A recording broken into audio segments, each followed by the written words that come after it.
Hey everyone, my name is Josh and welcome back to your fourth stimulus check and news update. We have a lot of news to get into in today's video, but first, if you would like to receive 2 free stocks from Webull valued up to $2,300, make sure to claim them by clicking my link, which you will find in the description box below. Okay, so we are now just one day away from a government shutdown, and depending on who you ask, today we either have some good news or some potential bad news.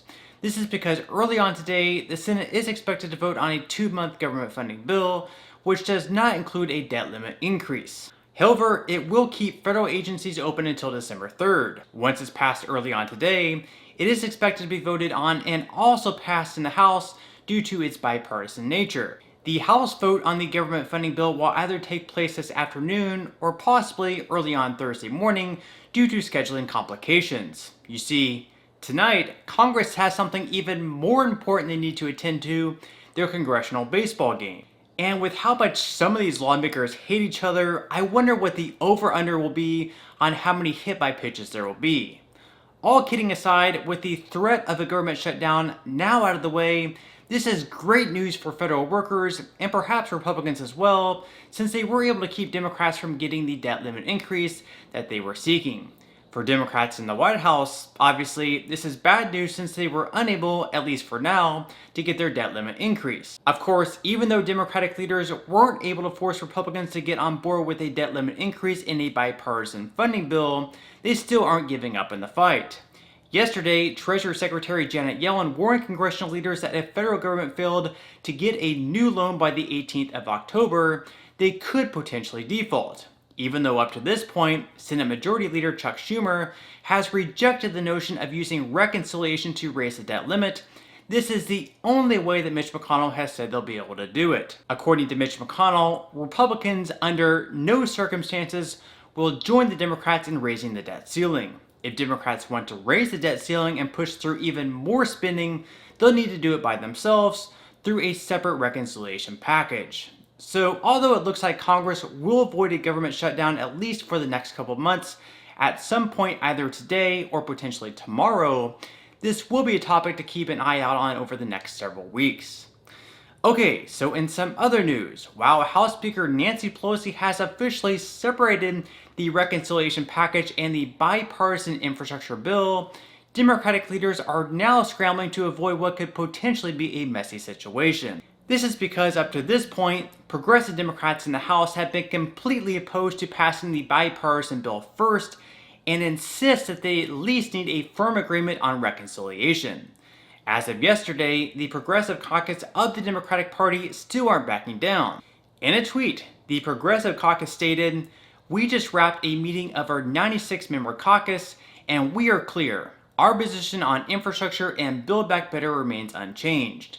We will not leave anyone behind." In the letter, it states, "We remain fully committed to passing President Biden's entire Build Back Better agenda and delivering the transformative change that people throughout this country urgently want, need, and deserve." Then, at the bottom, "We articulated this position more than 3 months ago, and today it is still unchanged. Progressives will vote for both bills, but a majority of our members will only vote for the infrastructure bill after the president's visionary Build Back Better Act passes." So, for the Progressive Caucus of the House, no infrastructure until they first pass reconciliation.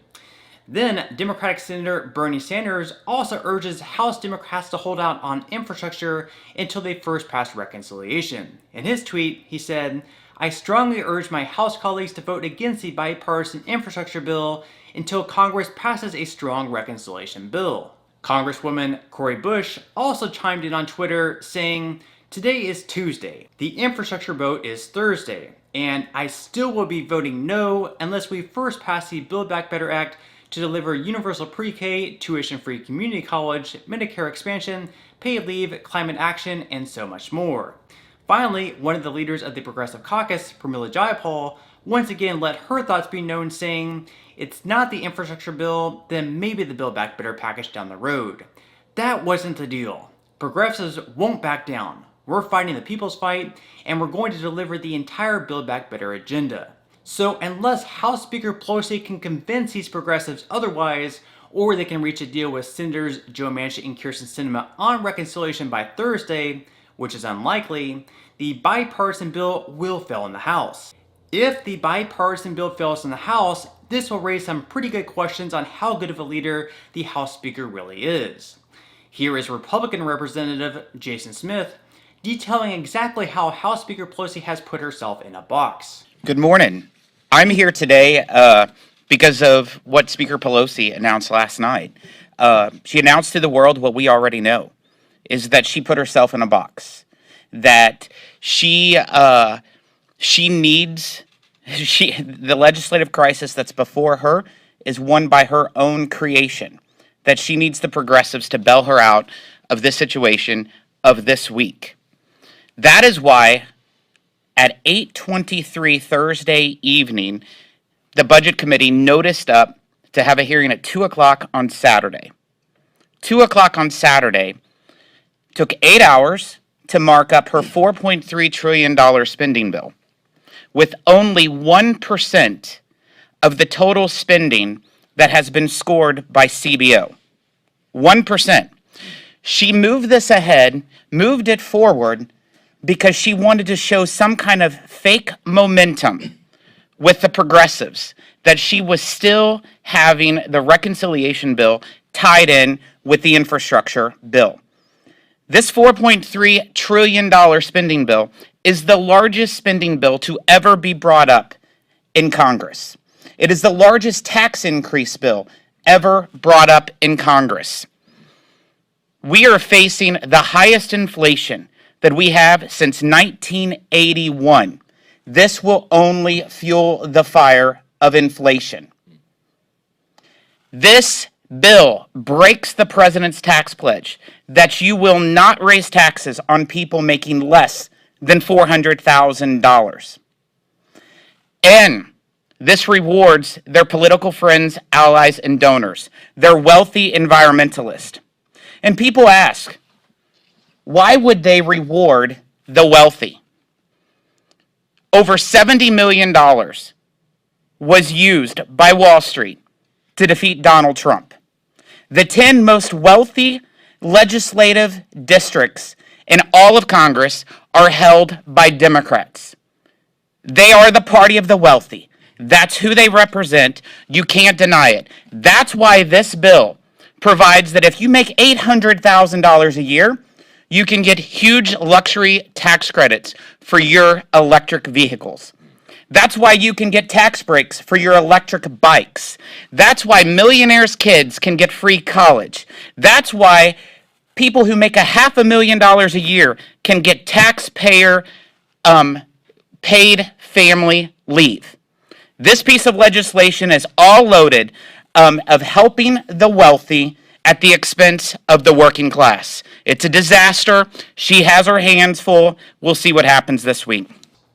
So yesterday, President Biden held an hour-long meeting with Senator Manchin where, unsurprisingly, not much progress was made. According to Senator Manchin, a top-line number wasn't even discussed, and the two sides are so far off with what should be in the package and how much it should cost that I'm not sure if they'll ever be able to come to an agreement.